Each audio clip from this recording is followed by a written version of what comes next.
Hi, my name's Amy Rolls, and I'm an F&P student at Gonzaga University. This is a presentation about attention deficit hyperactivity disorder, inattentive type. So the pathogenesis of ADHD is not well understood. It's thought to be a combination of genetic and environmental factors that play a part. It does run in families, could be caused in part by deficits in dopamine and noradrenaline, which help maintain attention and inhibit distraction. The presentation of this child may be after a referral from school or a teacher, or perhaps just a concerned parent has brought them in. You'll be observing the child and the parent's behavior in the clinic setting. They may exhibit ADHD symptoms there, they may not. It often does run in families, so sometimes you can pick up those behaviors from mom or dad. I do want to point out that females have atypical presentations and their diagnosis is often missed or happens later, partially because they develop better coping strategies that might mask their ADHD symptoms.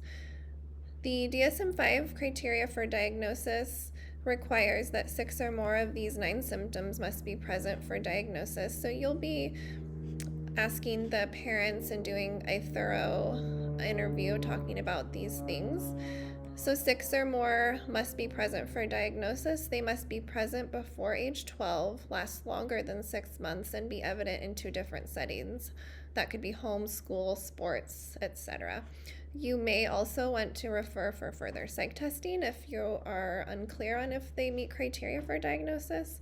And the Vanderbilt assessment is one of the tests that you could also employ. This is an assessment that both parents and teachers can fill out that helps guide diagnosis. Here is a little demonstration of what that initial appointment may look like for you. Hi Scott, it's great to see you again. Thanks for sending over those Vanderbilt assessments. I was glad to see that you were able to do one and your Josh's school counselor. So I looked those over, and then based off our thorough conversation at our last appointment, it looks like Josh meets criteria for ADHD inattentive type. So I think we should probably start talking about some of the treatment options for him.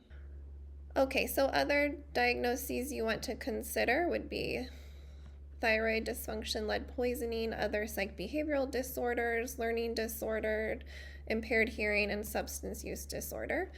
Labs you may want to get would be CBC, lead level, thyroid studies, electrolyte levels, and then you're going to want to get liver function tests before starting any stimulant therapies. Once you diagnose your patient with ADHD, you are going to do education. You're going to talk about potential behavioral therapy and interventions that you might have that might be available to this child. Some research suggests there may be benefits to eliminating sugar, dyes, and certain additives from their diet. Also altering environment, both in the home and in the academic environment, by providing greater structure and specific processes can be really helpful for these kids.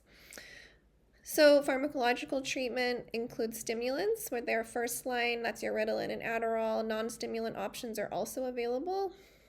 And follow-up, you're going to want to have really close follow-up when you're titrating meds and during that initial treatment period as you are determining what dose of medication is going to be therapeutic for this patient.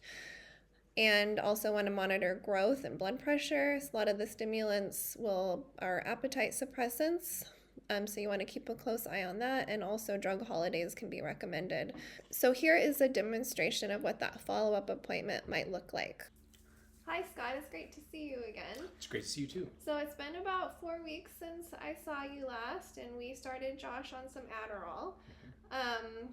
I'm just kind of wanting to know how things are going and if you were able to have the counselor or yourself fill out those Vanderbilt assessments again. Yes, we got that second round of them. They're right here. Awesome. And overall, I'd say things are going better. You know, it's not a perfect road, some ups, some downs, but for the most part, I think we're definitely getting some improvement. Well, that's awesome. Well, I'm going to look these over, and then I also want to just talk about Josh's growth and how that's going as far as his height and weight, and then just talk to you a little bit about what side effects, if any, that you're noticing from the medications. All right, well, I hope that helped you know what to look for in the clinic setting and what diagnosing a patient and assessing a patient for ADHD inattentive type might look like for you.